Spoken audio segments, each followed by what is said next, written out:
Yes finally എന്തുകൊണ്ടാണ് 2027 വരെ Hyderabad FC Alex സജിക്ക് ഒരു കോൺട്രാക്റ്റ് കൊടുത്തതെന്ന് എനിക്ക് ഇന്നലെ മനസ്സിലായി. എന്തായാലും അതിലേക്ക് പോകുന്നതിന് മുമ്പ് നിങ്ങൾ ആദ്യമായിട്ടാണ് ഈ ചാനലെങ്കിൽ തീർച്ചയായിട്ടും ലൈക്ക് ചെയ്യുക.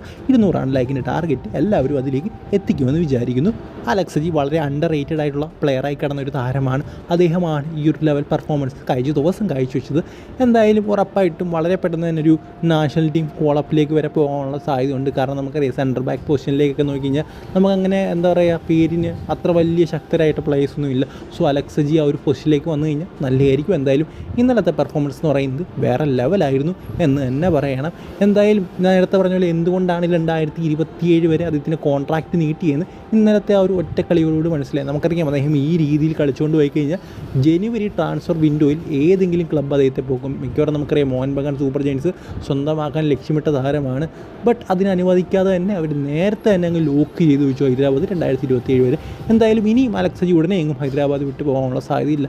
എന്തായാലും അബ്ദുൾ റബീഖും ആ ഒരു ലിസ്റ്റിലുണ്ട്. വിങ്ങി കൂടെ അദ്ദേഹത്തിൻ്റെ അറ്റാക്ക് എന്ന് പറയുന്നത് വേറെ ലെവലായിരുന്നു. ആ ഒരു വെറ്റ് ഗ്രൗണ്ടിനെ അദ്ദേഹം ശരിക്കും ഉപയോഗിച്ചെന്ന് പറയാം. കാരണം സ്പീഡി ബോൾ ഫ്രണ്ടിലോട്ട് ഇട്ടു. എന്തായാലും എന്തായാലും ഒത്തിരി പോവില്ല, കാരണം വെറ്റ് ചെയ്തുകൊണ്ട് ഇടയ്ക്ക് തടഞ്ഞു നിൽക്കും. ആ ഒരു അവസരം എന്ന് പറയുന്നത് അദ്ദേഹം നല്ല രീതിയിൽ തന്നെ അബ്ദുൾ റബീഖ് ഇന്നലത്തെ കളി മുതലാക്കിയിട്ടുണ്ട്.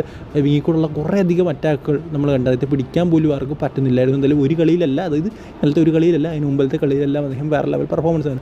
എന്തായാലും ഹൈദരാബാദിൻ്റെ മുത്തുകളാണ് ഈ രണ്ട് താരങ്ങളും. അബ്ദുൾ റഹി ആണെങ്കിലും അതുപോലെ തന്നെ നമ്മുടെ അലക്സ് സജി ആണെങ്കിലും.